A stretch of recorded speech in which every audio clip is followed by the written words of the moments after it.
and they want to throw the bums out.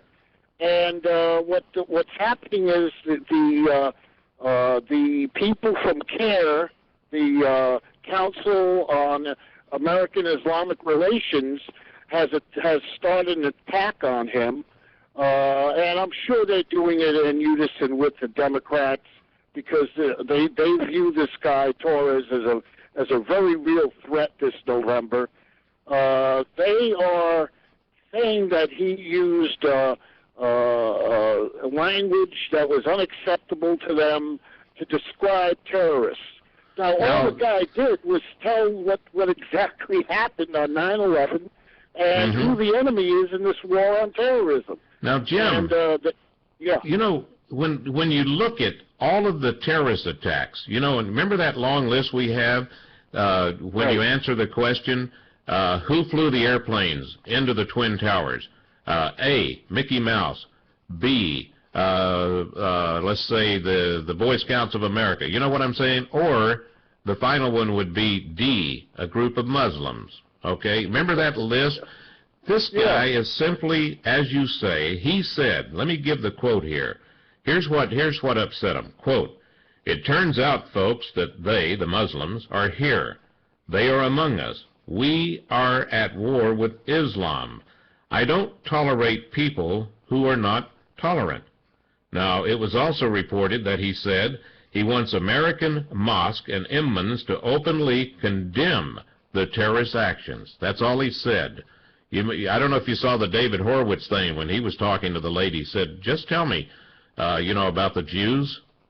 And she wasn't going to answer, and finally she says, yes, I want them all in one country so we can kill them. They'll be easier to find. You know, I heard about that. I didn't see it, but I heard about it. Now, let me ask you real quick on another subject, because you're talking about the 9/11. Now, this mosque that's being opened up right across the street from the 9/11 site, are you following that story at all? Yeah, I am, and it's very disheartening, and the media is really on the side of these radical Muslims who are basically, what they're doing is trying to provoke American citizens to do something, you know, so that they could offer this up as another incident, another phony incident of discrimination against Muslims. They want to build a mosque at their ground zero. The money that's being funneled into this mosque is coming from the Wahhabists in Saudi Arabia and other Islamic countries, including Iran. That's where the money's coming from. And I think it's an affront to Americans. And here's the thing, the latest on it. Now, you know, I talked about this mosque being built about, it seemed like a year ago when they first decided to do it. But here's the thing, that now it's ready for the grand opening, and they have decided to have the grand opening ceremonies September 11th.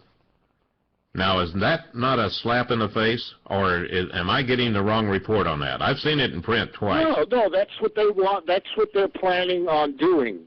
And this is really a slap in the face to all clear-thinking Americans. Not to listen, the guys at the New York Times and the Washington Post, I'm sure that they think that this is a great idea. But it is a slap in the face to the victims and the survivors of 9/11, to the police and firefighters of New York City, and to any clear-thinking American. You know, it's ridiculous.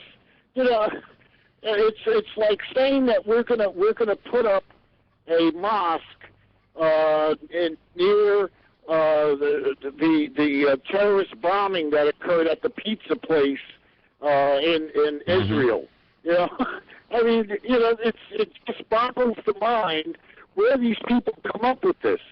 Have you ever seen those Barbie cars that, you know, that run on electricity, a battery that little kids get to drive? Yeah. I wonder if I get in trouble if I suggest somebody drive one of those right into the mosque at 1/2 mile per hour, just to make a statement, you know? When you mess around with Barbie, yeah, there you go. This is, why in the world do we put up with it? Is it the leader that we have now, is that what it is? Is because, what is it? He said that the Muslims helped build America? I mean... Yeah, they helped build America, yeah. Yeah, they were I mean... the Indian scouts. I think people should make such a fuss over this that it... 6 Muslims with him.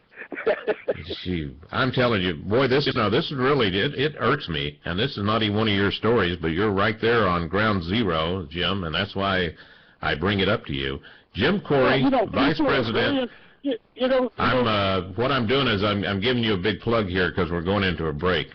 We're speaking with Jim Kouri, Vice President, National Association Chiefs of Police. You can read his stuff at www.examiner.com, and you can keep him up to date at copmagazine.aol. I think I got that right. I may have left out something. Anyway, we'll find out for sure when we return with Jim Kouri.